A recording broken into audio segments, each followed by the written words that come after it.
الحمدللہ رب العالمین والصلاة والسلام علی رسولہ محمد وعلی آلہ وصحبہ اجمعین. اما بعد فاعوذ باللہ من الشیطان الرجیم. بسم اللہ الرحمن الرحیم. آمنوا باللہ ورسولہ وانفقوا مما جعل مستضعفین فیہ فالذین آمنوا منکم وانفقوا لهم اجر کبیر. وما لكم لا تؤمنوا بالله ورسوله يدعوكم لتؤمنوا بربكم وقد أخذ ميثاقكم إن كنتم مؤمنين.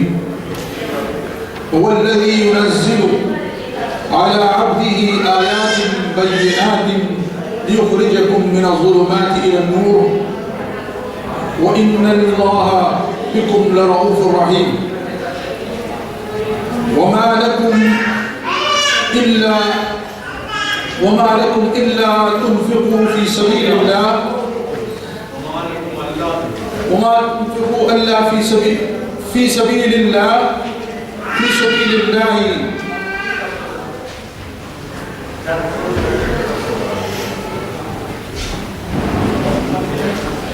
ولله ميراث السماوات والأرض لا يستوي منكم من أنفق من قبل والفتح قتل أولئك أعظم الدرجات من الذين أنفقوا من بعد وقاتلوا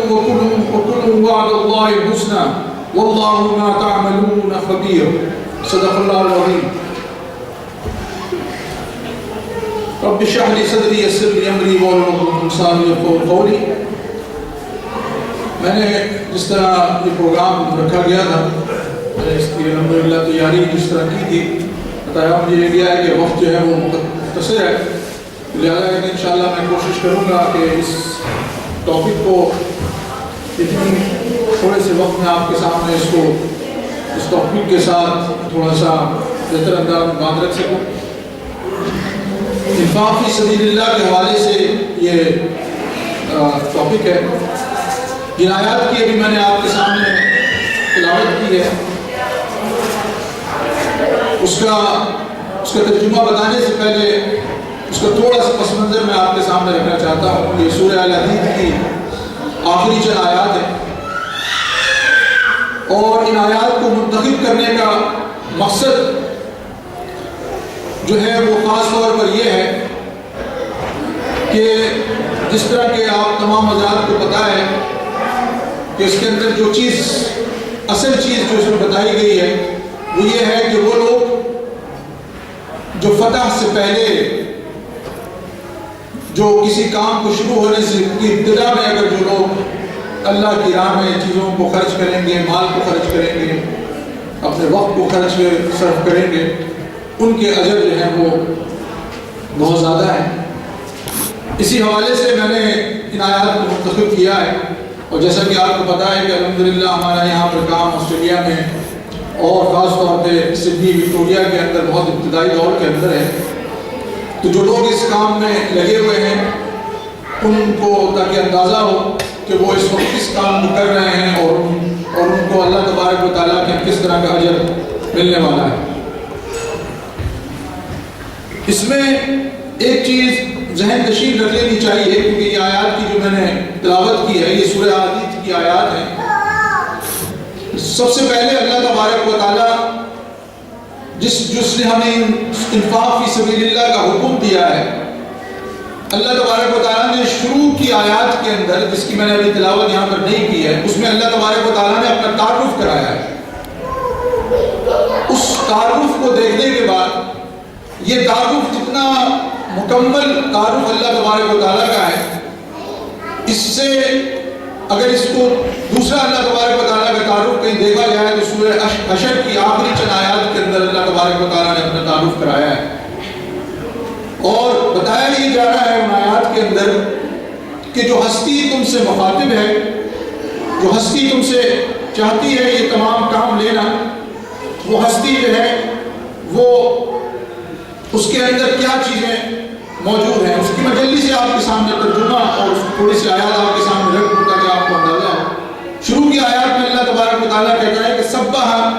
سبح للہ ما فی السماوات و ما فی الارض وهو العزیز الحکیم. اللہ کی تسبیح کی ہے ہر اس چیز نے جو زمین اور آسمانوں میں ہے، اور وہی زبردست اور دانا ہے. لہو ملک السماوات والارض یحیی و یمیت وہو علی کل شیء قدیر. وہ زمین و آسمان کا مالک ہے، اس کی سلطنت کا مالک ہے، اور وہی زندگی بخشتا ہے اور وہی موت دیتا ہے، اور وہ ہر چیز پر قدرت رکھتا ہے.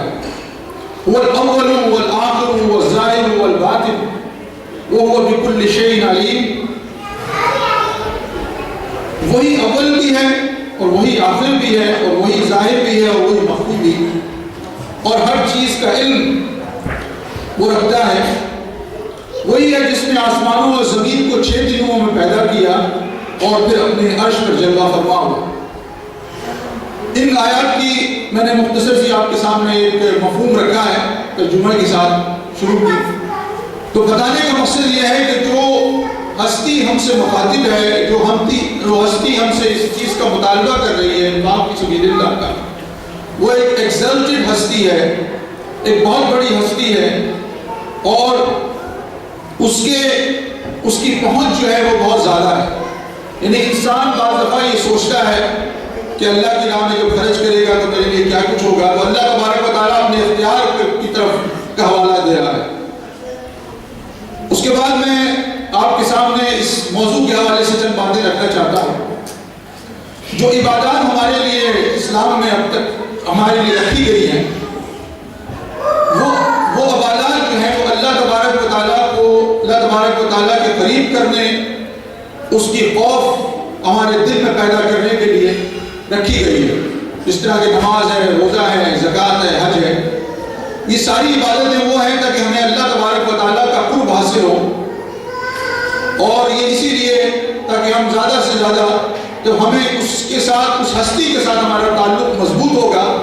تو پھر ہم زندگی میں جو بھی فیصلے کریں گے وہ اس ہستی کو سامنے رکھتے ہوئے، اس کے نظام کو سامنے رکھتے ہوئے، اس کے پیغام کو سامنے رکھتے ہوئے ہم اس فیصلے کو کریں گے. انفاق کے معنی خرچ کرنے کے ہیں، اللہ کی راہ میں خرچ کرنا، جس کے ساتھ فی سبیل اللہ کا لفظ جب آتا ہے تو اس کا مطلب ہے کہ اللہ کی راہ میں خرچ کرنا. اس سے ملتا جلتا ایک لفظ ہے وہ نفاق ہے، صرف الف اور کا فرق ہے. نفاق کے جو معنی ہوتے ہیں، نفاق کے معنی ہے سرنگ، اور سرنگ کے معنی یہ ہوتے ہیں کہ سرنگ جب آپ کہیں گے تو سرنگ کے 2 منہ ہوتے ہیں، ایک منہ سے انسان داخل ہوتا ہے اور دوسرے منہ سے انسان جو ہے وہ نکلتا ہے. اسی طرح جب نفاق کے معنی جیسے کہیں کہ انسان جو ہے وہ، نفاق کے معنی یہ ہے کہ انسان جو ہے اس کے اندر نفاق ہے، مطلب اس کے اندر وہ جو بھی بات کہتا ہے اس کے 2 چہرے ہیں، وہ جو ہے وہ ایک طرح سے 2 رنگی آدمی ہے، اس کے سامنے 2 رنگی چہرے ہیں. تو اس کو اس میں یہ بتایا ہی گیا ہے کہ آپ نفاق کو انفاق کے ذریعے اس کو ختم کریں. اور یہ دل کی بیماری ہے، بیسیکلی انسان کے اندر جو ہوتی ہے نفاق کی بیماری جو ہے وہ دل کی بیماری ہے، اور اس کو جو ہے وہ انفاق کے ذریعے ختم کیا گیا ہے. انسان جب اللہ کی راہ میں چیزیں کرنے لگتا ہے تو پھر وہ اس کے اندر جو دل کے اندر جو اس کے اندر بیماریاں ہوتی ہیں، ان بیماریوں کو وہ ختم کرتا ہے. نبی کریم صلی اللہ علیہ وسلم کا ارشاد ہے کہ ایک دفعہ حضرت ابو ذر غفاری رضی اللہ تعالیٰ عنہ کو مخاطب کر کے نبی کریم صلی اللہ علیہ وسلم فرماتے ہیں کہ اللہ تعالیٰ نے ہلاک کر دیا ان لوگوں کو جن کو مال و دولت دی. یہ کہہ کر نبی کریم صلی اللہ علیہ وسلم تھوڑی دیر کے لیے خاموش ہو گئے. جن لوگوں نے تفاسیر میں، جن لوگوں نے اس حدیث کی تفسیر لکھی ہے وہ یہ کہتے ہیں کہ اگر نبی کریم صلی اللہ علیہ وسلم یہ کہہ کر خاموش ہو جاتے تو بڑی مسائل پیدا ہو جاتے جن لوگوں کو اللہ تبارک و تعالیٰ نے مال و دولت دی ہے. مگر نبی کریم صلی اللہ علیہ وسلم نے کہا کہ اللہ وہ لوگ کہ جو اللہ کی راہ میں خرچ کرتے ہیں. اس کا مطلب یہ ہے کہ مال و دولت بیسیکلی ہونا کوئی بری چیز نہیں ہے، مگر یہ کہ اگر اس کو انسان سیٹ کے رکھتا رہے، صرف اپنی خواہشات نفس کو پورا کرتا رہے، بلکہ اللہ کی راہ میں اس کو خرچ نہ کرے، تو اس کا مطلب یہ کہ وہ ہلاک ہوا، یعنی وہ انسانی پاک نہیں رہا، اس کی زندگی جو زندگی جو ہے وہ انسان کی زندگی نہیں ہے۔ اب ہم جو یہاں پر بیٹھے ہوئے ہیں لوگ، ہم اکثر و بیشتر اپنی طرف دیکھیں تو اللہ تبارک و تعالیٰ جیسے سورہ صف کے اندر فرماتا ہے کہ یا ایھا الذین آمنوا هل ادلکم علی تجارۃ تنجیکم من عذاب الیم تؤمنون باللہ ورسولہ وتجاہدون فی سبیل اللہ باموالکم وانفسکم ذالکم خیر لکم ان کنتم تعلمون، کہ ایمان لاؤ اللہ پر، اس کے رسول پر، اور یا ایھا الذین آمنوا هل ادلکم علی تجارۃ، اللہ سبحانہ وتعالیٰ کہتا ہے کہ میں تم کو ایک ایسی تجارت بتاؤں جو تمہیں عذاب علیم سے نجات دلا دے۔ انسان کے ذہن میں فوراً یہ چیز آئے گی، آج کے معاشرے میں جو میٹرلسٹک دور ہے اس وقت، اس کے اندر انسان فوراً جب اس کے سامنے کوئی ٹپس نظر آتی ہے، کوئی چیز اس کو بتائی جاتی ہے کہ تم اس طرح اس زندگی میں کامیاب ہو سکتے ہو، تم دنیاوی زندگی میں، تو فوراً انسان لبکتا ہے اور اس ڈیل کو حاصل کرنے کی کوشش کرتا ہے، کیونکہ انسان کی فطرت کے اندر یہ چیز ہے۔ ایگزیکٹلی بالکل اللہ تبارک و تعالیٰ نے یہاں پر چونکا دینے کے لیے ایک بات کہی کہ اے ایمان لانے والوں، میں تم کو ایک ایسی تجارت بتاؤں، ایک ایسا کام بتاؤں، ایک ایسا ذریعہ بتاؤں کہ جو تمہیں عذاب علیم سے نجات دلا دے۔ یا ایھا الذین آمنوا هل ادلکم علی تجارۃ تنجیکم من عذاب علیم تؤمنون باللہ ورسولہ، ایمان لاؤ اللہ اور اس کے رسول پر، تؤمنون باللہ ورسولہ وتجاہدون فی سبیل اللہ باموالکم وانفسکم، ایمان لاؤ اللہ پر اور اس کے رسول پر، اور اس کے فوراً بعد جو حکم دیا گیا ہے کہ اللہ کی راہ میں جہاد کرو، کس کے ساتھ؟ پہلا لفظ ہے اپنے مالوں کے ساتھ، جان کا لفظ بعد میں آیا ہے کہ انسان جو ہے وہ اصل چیز اس کے ساتھ جو حکم اس کو دیا جاتا ہے کہ ایمان لانے والوں کے لیے کہ وہ جو ہے اللہ کی راہ میں جب مال خرچ کریں گے، انفاق فی سبیل اللہ کریں گے، تو ان کی تمام برائیاں جو ہے وہ ختم ہوتی چلی جائیں گی، اور اللہ تبارک و تعالیٰ اس بات کی گارنٹی ہمیں یہ دے رہا ہے کہ تمہیں عذاب علیم سے جو ہے اللہ تبارک و تعالیٰ نجات دلائے گا، اور تم کو ایک ٹپ دے رہا ہے اللہ تبارک و تعالیٰ۔ ایمان جیسا کہ ہمارے سامنے یہ ہے ایک چیز کہ اکثر و بیشتر ہمیں یہ ہوتا ہے کہ رزق کا معاملہ ہے، جسے اللہ تبارک و تعالیٰ نے قرآن میں بے شمار جگہوں پر جو ہے وہ جہاں جہاں ذکر کیا ہے صلاۃ کا، اس کے ساتھ ساتھ جو ہے اللہ تبارک و تعالیٰ نے زکوٰۃ کا ذکر کیا ہے، صدقات کا ذکر کیا ہے۔ مطلب یہ کہ یہ چیز تقریباً اگر میری نظر سے جو میں نے جب دیکھی تو تقریباً 30 جگہ جو ہے وہ قرآن کے اندر گزری ہے۔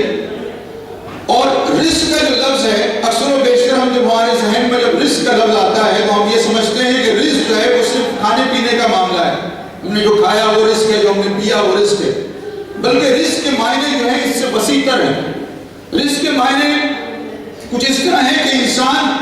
کو اللہ تبارک و تعالیٰ نے جو صلاحیتیں دی ہیں، جو سوچنے سمجھنے کی صلاحیت دی ہے، جو کام کرنے کی صلاحیت دی ہے، جو وقت خرچ کرنے کی صلاحیت دی ہے، پیسہ جو دیا ہے، یہ تمام چیزیں اس رزق کے اندر آتی ہیں کہ یہ رزق جو اللہ تبارک و تعالیٰ نے تمہیں دیا ہے، اس میں سے اللہ کی راہ میں خرچ کرو، اپنے وقت کو خرچ کرو، اپنی صلاحیتوں کو خرچ کرو۔ تو یہاں پر ایک سیکولر جملہ اکثر و بیشتر ہمارے ذہنوں میں پیدا ہوتا ہے کہ انسان اکثر و بیشتر سوچتا ہے کہ چمڑی جائے کمڑی نہ جائے، اکثر و بیشتر ہمارے معاشرے میں یہ جملہ بڑا عام ہے۔ تو انسان کو یہ معلوم ہونا چاہیے جو اللہ کے دین کا کام کرنے کے لیے نکلے ہیں، جو اس دین کو ماننے والے ہیں، جس وقت چمڑی کی ضرورت پڑے گی اس وقت آپ کو چمڑی دینی ہوگی اللہ کی راہ میں، جس وقت دمڑی کی ضرورت پڑے گی اس وقت آپ کو اللہ کی راہ میں دمڑی دینے کی ضرورت پڑے گی۔ اور یہ تمام کی تمام چیزیں دل کا معاملہ ہے۔ انسان کو خود اپنے طور پہ فیصلہ کرنا ہوگا کہ مجھے اللہ تبارک و تعالیٰ نے جو کچھ صلاحیتیں دی ہیں، جس چیز کا مجھے اللہ تبارک و تعالیٰ نے دراز حاصل ہے، وہ تمام چیزیں میں کس طرح اللہ کی راہ میں خرچ کر سکتا ہوں، میں کہاں پر۔ بہت سماں ہوتا ہے کہ انسان کے اندر ایک صلاحیت ہوتی ہے، وہ اپنی صلاحیت کو سیج کے رکھتا ہے، یہ بھی اس کا بھی جواب اللہ تبارک و تعالیٰ کے سامنے اس کو دینا ہوگا۔ اگر انسان یہ سوچتا ہے کہ میرے اندر میں ٹائم مینجمنٹ کرنے کی میرے اندر صلاحیت ہے، لہٰذا میں اس آرگنائزیشن کے ساتھ کام کروں، اللہ کی راہ میں اپنا وقت دوں اور بہتر انداز میں ٹائم مینیج کرواؤں، اور میں دوسری چیزیں آرگنائز کر سکتا ہوں، یہ اللہ تبارک و تعالیٰ نے میرے اندر صلاحیت دی ہے، سوچنے سمجھنے کی صلاحیت دی ہے، کام کرنے کی صلاحیت دی ہے، اور مال و دولت اللہ تبارک و تعالیٰ نے آپ کو دی ہے تو آپ اس کی راہ میں خرچ کریں۔ حضرت اب آپ یہ دیکھیں کہ انفاق رسول اللہ صلی اللہ علیہ وسلم کے سامنے ہم رسول اللہ صلی اللہ علیہ وسلم کی تعلیمات کے مطابق ہمیں کس چیز کا حکم دیا جاتا ہے اور ہمیں بتایا کیا جاتا ہے. حضرت عائشہ صدیقہ رضی اللہ تعالیٰ عنہ کی ایک بہت مشہور حدیث ہے، بلکہ یہ واقعہ ہے اکثر میں بیشتر آپ لوگوں کے ذہنوں سے آپ نے سنا بھی ہوگا، آپ سے گزرا ہوگا کہ رسول اللہ صلی اللہ علیہ وسلم اپنے گھر میں داخل ہوئے اور انہوں نے حضرت عائشہ صدیقہ رضی اللہ تعالیٰ عنہ سے فرمایا کہ وہ جو بکری ذبح کی گئی تھی اس میں سے کچھ بچا ہے. اس واقعے کا میں مفہوم آپ کے سامنے جلدی سے پیش کر دوں. تو حضرت عائشہ صدیقہ رضی اللہ تعالیٰ نے فرمایا کہ اس میں سے جو بکری کاٹی تھی، ذبح کی تھی، اس میں سے ساری چیزیں خرچ ہو چکی ہیں، صرف ایک دستی باقی رہ گئی ہے، دستی کا گوشت. تو دیکھیں رسول اللہ صلی اللہ علیہ وسلم کیا بات کر رہے ہیں اور غور سے سنیں. جیسا کہ اکثر و بیشتر مولانا کہتے ہیں کہ جب اللہ کے رسول صلی اللہ علیہ وسلم کوئی بات کر رہے ہوں، جب ان کی حدیث جب آپ کے سامنے سنائی جا رہی ہو تو اس کو غور سے سنیں. اگر تھوڑا سا بھی اگر شک کا بھی شبہ بھی کہیں سے گزر گیا تو جو ہے وہ ایمان خطرے میں پڑ جاتا ہے. اور یہ بخاری اور مسلم کی حدیث ہے. حضرت رسول اللہ صلی اللہ علیہ وسلم فرماتے ہیں کہ جو کچھ تم نے دے دیا وہ رہ گیا، اور یہ جو پٹ جو دستی کا گوشت جو بچ گیا ہے یہ ہم کھا کے ختم کر دیں گے. مطلب آپ دیکھیں اسلام کی تعلیمات میں کہ ہم جو دے رہے ہیں اللہ تبارک و تعالیٰ کی راہ میں وہ کہیں پر اکاؤنٹ ہو رہا ہے، وہ کہیں پر جمع ہو رہا ہے، کہیں پر ایکومولیٹ ہو رہا ہے. یہ جو ویلیو سسٹم ہے دنیا کے اندر جو ہم کہتے ہیں مقدار اور کوانٹٹی، یہ ساری چیزیں جو لوگ اکاؤنٹنگ کی چیزوں کو جو جانتے ہیں، جو تمام چیزوں کو اکنامکس کو جو جانتے ہیں، تو اسلام کا ویلیو سسٹم ایگزیکٹلی ڈفرینٹ ہے. اسلام کا ویلیو سسٹم یہ ہے کہ آپ جب اللہ کی راہ میں کوئی مال خرچ کرتے ہیں تو آپ یہ سوچ کر نہیں سمجھ خرچ کرتے کہ میں اتنا تھوڑا سا دوں، میری جو ہے وہ اتنی سی بساط ہے، میں اتنا تھوڑا سا کیا دوں گا. حالانکہ اسلام میں جو ہے وہ بالکل ایگزیکٹلی ڈفرینٹ ویلیو سسٹم ہے کہ جس کو اللہ تبارک و تعالیٰ نے بہت مال و دولت دی ہے. اس طرح کہ کسی آدمی کے پاس 1000 روٹیاں ہیں، اگر ان 1000 روٹیوں میں سے اگر وہ 100 روٹیاں کسی کو اللہ کی راہ میں خرچ کر دیتا ہے تو ٹھیک ہے، اس کو بھی اجر ملے گا. مگر ایک آدمی کے پاس صرف اور صرف ایک روٹی ہے اور اس ایک روٹی کا کچھ ٹکڑا جو ہے وہ کاٹ کے کسی کو اللہ کی راہ میں دے دیتا ہے تو اللہ تبارک و تعالیٰ کے یہاں اس کا اجر زیادہ ہے، کیونکہ وہ آلریڈی افلاس اور فاقہ میں زندگی گزار رہا ہے، مگر اس کے باوجود اس نے جو ہے اپنے دوسرے ساتھی کی ضروریات کو اور اس کی جو ہے ذمہ داری کو اپنے سامنے جو ہے اس کو محسوس کیا. اس کے اندر اگلی بات جو ایک اور حدیث میں آپ کے سامنے اس میں سناتا ہوں کہ ایک واقعہ تھا کہ رسول اللہ صلی اللہ علیہ وسلم کے پاس کوئی بھی شخص آتا تھا تو کبھی رسول اللہ صلی اللہ علیہ وسلم اس کو خالی ہاتھ واپس نہیں کرتے تھے. یہاں تک بھی ہے کہ رسول اللہ صلی اللہ علیہ وسلم کے پاس اگر کچھ نہیں ہوتا تھا تو وہ قرض دے کر دے دیا کرتے تھے. ایک دفعہ ایک شخص آیا اللہ کے رسول صلی اللہ علیہ وسلم کے پاس، اس نے کہا کہ اللہ کے رسول صلی اللہ علیہ وسلم مجھے کچھ دیجیے. تو بتاتے ہیں کہ رسول اللہ صلی اللہ علیہ وسلم 2 پہاڑوں کے درمیان 2 پہاڑوں کے برابر بھیڑیں تھیں، رسول اللہ صلی اللہ علیہ وسلم نے اس کو عطا کر دی. تو وہ شخص اتنی خوشی سے اپنے قبیلے میں پہنچا اور چیخ چیخ کر کہنے لگا کہ لوگوں اسلام قبول کرو کہ محمد تو بہت دیتے ہیں اور انہیں کوئی فاقہ کشی اور کسی چیز کا کوئی خطرہ نہیں ہے، کسی چیز کا ان کو ڈر نہیں ہے. یہ چیز ذہن نشین رکھ لیجیے کہ اللہ کے دین کا کام کبھی بھی انفاق فی سبیل اللہ کے بغیر ہو ہی نہیں سکتا. انسان یہ سوچ لے کہ باقی لوگ خرچ کرتے رہیں، باقی لوگ دیتے رہیں، میں تو ٹھیک ہے، جیسے کہ میں نے وہ چمڑی اور ٹمڑی والا معاملہ ہے، ٹھیک ہے میں وقت خرچ کروں گا. مگر یہ انسان کے اندر کی بیماری ہے جس کو ختم کرنے کے لیے، جیسے کہ میں نے وہ بتایا کہ نفاق کی بیماری، اس کو ختم کرنے کے لیے اللہ تبارک و تعالیٰ نے انسان کبھی کبھی یہ سوچتا ہے کہ میں یہ دے دوں گا تو مجھے بعد میں کل کو میں کیا کروں گا. تو سورہ بقرہ کے اندر اللہ شیطان کے حوالے سے اللہ تبارک و تعالیٰ فرماتا ہے کہ الشیطان یعدکم الفقر، شیطان جو ہے وہ تمہیں ہمیشہ فقر اور فاقہ کے لیے ڈراتا ہے، مگر اللہ تبارک و تعالیٰ جو ہے وہ تمہیں ہر چیز کی طرف بلاتا ہے. اسی طرح ایک اور حدیث ہے، میں حدیث کے حوالے سے آپ کے سامنے بات رکھوں تو بات زیادہ بہتر انداز میں سمجھ میں آئے گی. بہت مشہور حدیث ہے، مسلم اور بخاری دونوں میں اس کو نقل کیا گیا ہے.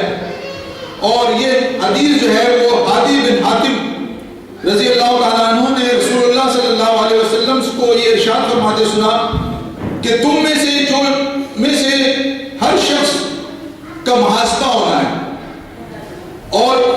جب محاسبے کا وقت ہوگا تو خدا اور اللہ اور بندے کے درمیان کوئی نہیں ہوگا، کوئی وکالت کرنے والا نہیں ہوگا، اللہ تبارک و تعالیٰ اور اس کے سامنے ڈائریکٹ ڈائلاگ ہو رہے ہوں گے۔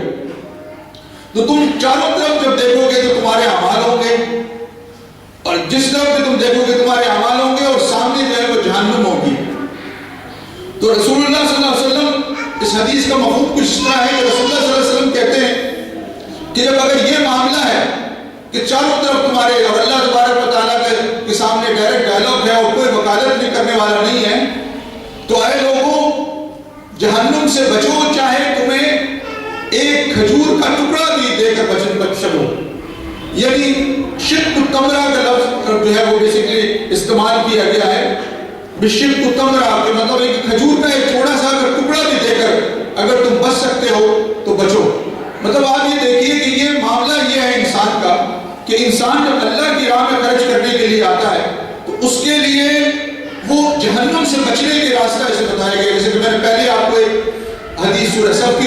کی جو آیات آپ کو سنائی تھی کہ جس کے اندر کہ اللہ تبارک و تعالیٰ کہتا ہے کہ تم کو عذاب علیم سے بچا لیا جائے۔ حضرت سلمان ندوی رحمۃ اللہ علیہ اپنی کتاب میں لکھتے ہیں کہ وہ یہ لکھتے ہیں کہ سچائی کے بعد جو دوسرا بڑا عمل جو اللہ کے ساتھ اللہ کو سب سے زیادہ مقرب ہے وہ ہے اللہ کی راہ میں سخاوت کرنا، اللہ کی راہ میں مال خرچ کرنا، اور کسی کا حق خوشی کے ساتھ اس کو ادا کرنا۔ جیسے کہ بات ہو رہی تھی مولانا نے بعد میں جو سوالات ہو رہے تھے حوالے سے ورثہ کے حوالے سے، تمام چیزوں کے وراثت کے حوالے سے، تو کسی کا حق جو ہے وہ خوشی سے اس کو ادا کر دینا، اور اس سے اور آگے بڑھ کر جو ہے وہ اللہ کی راہ میں جو ہے وہ سخاوت کرنا، اللہ کی راہ میں کسی ضرورت مند کو جو ہے وہ دینا۔ تو یہ بالکل ایسا ہے، ایسا نہیں ہے کہ انسان جو ہے وہ اللہ کی راہ میں خرچ کر رہا ہو مگر یہ ہے کہ وہ اس کے بعد جتا بھی رہا ہو۔ جتنا وہ جتائے گا اس طرح اس کے اعمال جو ہے وہ کم ہوتے چلے جائیں گے۔ جیسا کہ میں نے پہلے آپ کے سامنے بتایا کہ اسلام کا جو ہے وہ ویلیو سسٹم وہ بالکل ڈفرینٹ ہے جو آج ہمارے معاشرے کے اندر ہوتا ہے کوانٹٹی اور کوالٹی کے حوالے سے۔ نبی کریم صلی اللہ علیہ وسلم اپنے اصحاب کو اللہ کی راہ میں خرچ کرنے کے لیے زیادہ سے زیادہ بتایا کرتے تھے، جس طرح سورہ توبہ کے اندر اللہ تبارک و تعالیٰ کہتا ہے کہ ان اللہ اشتری من المؤمنین انفسهم واموالهم بان لهم الجنہ، کہ لوگوں اس کا مفہوم اس طرح ہے کہ ان اللہ اشتری من المؤمنین انفسهم واموالهم ان لهم الجنہ، کہ اللہ نے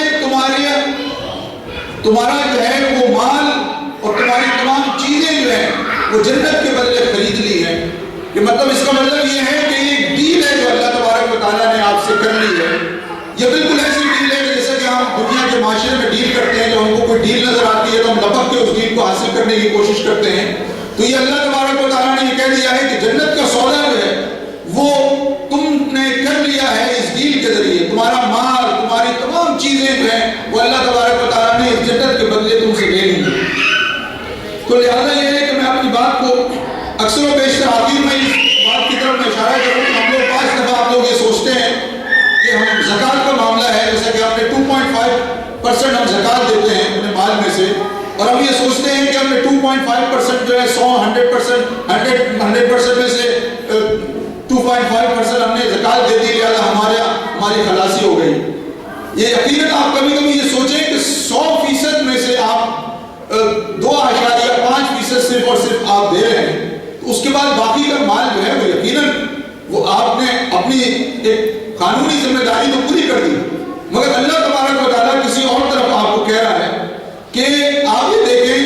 کہ ان تمام چیزوں کے باوجود ہمارے سامنے جو واقعات گزرتے ہیں انبیاء علیہ السلام کے، حضرت صحابہ کرام کے، ان کو اگر آپ دیکھیں تو وہ اس سے بڑھ کر بہت ساری چیزیں کیا کرتے تھے، جن کے پاس مال ہوتا بھی نہیں تھا اس کے باوجود بھی دیا کرتے تھے۔ نبی کریم صلی اللہ علیہ وسلم کی جیسے مثال میں نے آپ کے سامنے رکھی۔ ایک دفعہ حضرت بلال، یہ واقعہ میں سنا کر اپنی بات کو ختم کرنا چاہتا ہوں کہ ایک دفعہ حضرت بلال رضی اللہ تعالیٰ عنہ کا واقعہ ہے کہ رسول اللہ صلی اللہ علیہ وسلم کو کہیں سے 4 اونٹ جو ہے وہ ملے، تو رسول اللہ صلی اللہ علیہ وسلم نے حضرت بلال کے حوالے کیا اور کہا کہ اس کو اللہ کی راہ میں دے دو۔ حضرت بلال سے کچھ دنوں بعد رسول اللہ صلی اللہ علیہ وسلم نے معلوم کیا کہ وہ 4 اونٹ کو کیا کیا، انہوں نے کہا کہ میں نے وہ اونٹ بیچ کر کچھ یہودی کے قرضے تھا وہ ادا کر دیا. نبی کریم صلی اللہ علیہ وسلم جیسے میں نے کہا نا قرضہ لے کے لوگوں کو دیا کرتے تھے, تو رسول اللہ صلی اللہ علیہ وسلم نے کہا کہ کچھ بچا ہے اس میں سے. انہوں نے کہا کہ اللہ کے رسول کچھ بچا ہے. انہوں نے کہا کہ تم اس کو بھی اللہ کی راہ میں خرچ کرو. تو حضرت بلال کہتے ہیں کہ نبی کریم صلی اللہ علیہ وسلم میں کیا کروں, وہ ہے ہی نہیں لینے والا. یعنی وہ مدینہ کے جو حالات تھے اس وقت کوئی مطلب ایسا نہیں تھا کہ جس کو وہ مال دیا جائے. تو دیکھیے کہ رسول اللہ صلی اللہ علیہ وسلم نے کہا کہ جب تک یہ پیسہ تمہارے پاس ہے اس وقت تک میں اپنے گھر میں نہیں جاؤں گا. اور رسول اللہ صلی اللہ علیہ وسلم نے پوری رات مسجد نبوی میں گزاری. اور جب دوسرے دن جب حضرت بلال نے کہا کہ اللہ کے رسول صلی اللہ علیہ وسلم وہ مال بھی میں نے اللہ کی راہ میں خرچ کر دیا ہے, تو رسول اللہ صلی اللہ علیہ وسلم پھر جو ہے وہ اپنے گھر تشریف لے گئے. تو لہذا یہ ہے کہ اب آپ یہ دیکھیے کہ جو بھی مال ہم اللہ کی راہ میں خرچ کریں, اب ہم لوگوں نے جس طرح اپنا لائف اسٹائل زندگی کا بنا رکھا ہے اس کی طرف اگر ہم دیکھیں, جیسا کہ میں نے کہا کہ مال اور دولت کمانے کا حکم یہ نہیں ہے کہ اس سے منع کیا گیا ہے,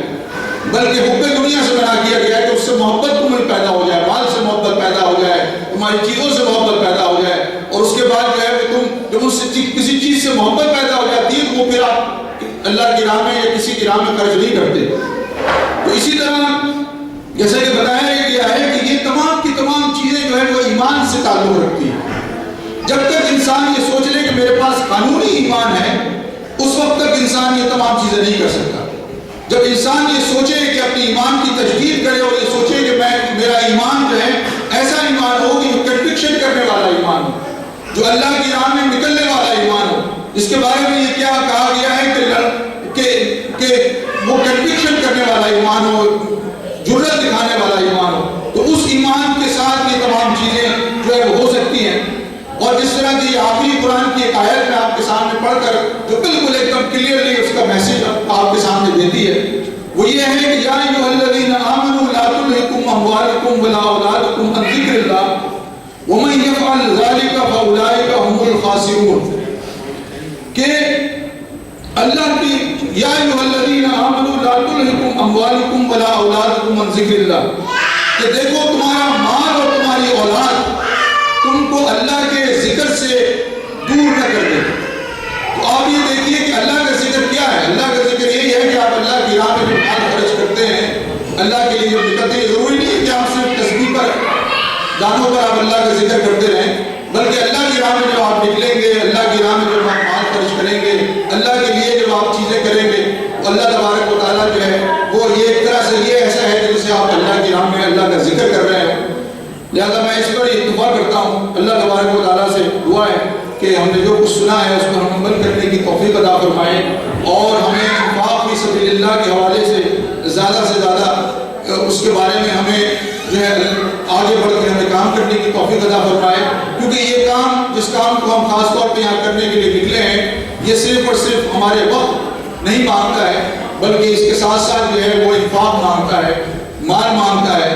اور جو کچھ آپ کے پاس ہے وہ جب تک آپ اللہ کی راہ میں نہیں لگائیں گے اس وقت تک یہ تمام چیزیں ہو نہیں سکتی. کیونکہ یہ مال کی محبت تو ہمارے اندر موجود ہے, اس محبت کو ختم کرنے کا جو علاج ہے وہ یہی ہے کہ آپ زیادہ سے زیادہ قرآن کے ساتھ اپنا تعلق جوڑیں, احادیث کو پڑھیں,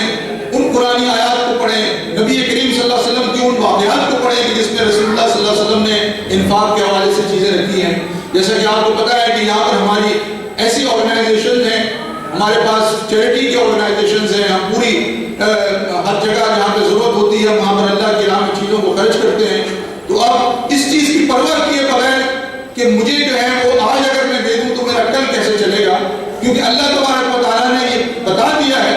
کہ رزق دینے والا میں ہوں, ساری چیزیں میری طرف سے آتی ہیں, تمہیں جو ہے وہ صرف اور صرف میں نے اس کا کسٹوڈین بنایا ہے, اور یہ تمہارا امتحان ہے, یہ تمہارا جائزہ ہے, تمہارے ایمان کا جائزہ ہے کہ تم اللہ کی راہ میں ان چیزوں کو خرچ کرتے ہو کہ جو تمہارے تصرف میں ہے, جو تم کو اللہ تبارک و تعالیٰ نے عطا کر دیا ہے. تو آپ